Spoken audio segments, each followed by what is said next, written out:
একটু বেশি ভালো থাকি, কারণ এইখানে আমাদের প্রিয় মানুষগুলো সবাই আসে, সারাদিন তাদের সাথে কিছু সময় অতিবাহিত হয়, বিভিন্ন ইভেন্ট করি, আমরা খেলাধুলা করি, একসাথে নানা রকম মজা আড্ডা করি, যে কারণে খুব ভালো আছি। আমরা দেখলাম আপনি আজকে হাঁড়ি খেলায় জিতছেন, এখানে কি কোনো পাইরেসি হয়েছে? বিপদে ফেলে দিছি মনে হয়, হোয়াটএভার, সমস্যা কোনো পাইরেসি হয় না, আমরা সবাই ছিলাম। হ্যাঁ, হাড়ি ভাঙা খেলাটা এমন ভাবে হয়, সেটা হলো আমরা এখন মাদ্রাসা থেকে যারা এসছো মাঠের মাঝখানে কাইমুল্লাহ আমি জিতলেও সমস্যা, হারলেও সমস্যা, এই জন্য জিতি এই আর কি।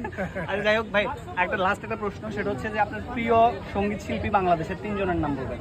যাদের উজু রয়েছে আমরা দ্রুত মসজিদে চলে যাই, নামাজ আদায় করেই গাড়িতে চলে যাবো। উনি তো কলর হবে না, তাও আচ্ছা, okay. উনি Legend. মানে সবার এভারগ্রিন। সবার। আচ্ছা, আজাদ ভাই, মহিব ভাই, আরো অনেক ভাই।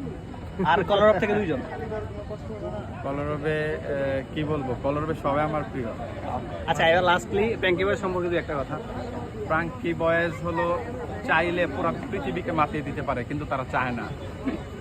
ইনশাআল্লাহ বড় ভাইরা যদি সাপোর্ট দেয় সেক্ষেত্রে ইনশাআল্লাহ সবকিছুই পারবো।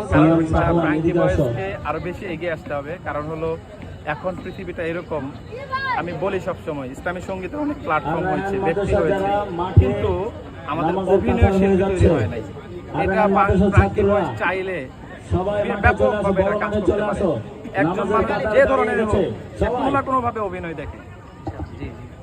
এই কারণে এটার অনেক মার্কেটে ভ্যালু আছে, বিশেষত এর মাধ্যমে অনেক দাওয়াত দেওয়া পসিবল। ইনশাআল্লাহ, জি, definitely. Thank you so much. ধন্যবাদ।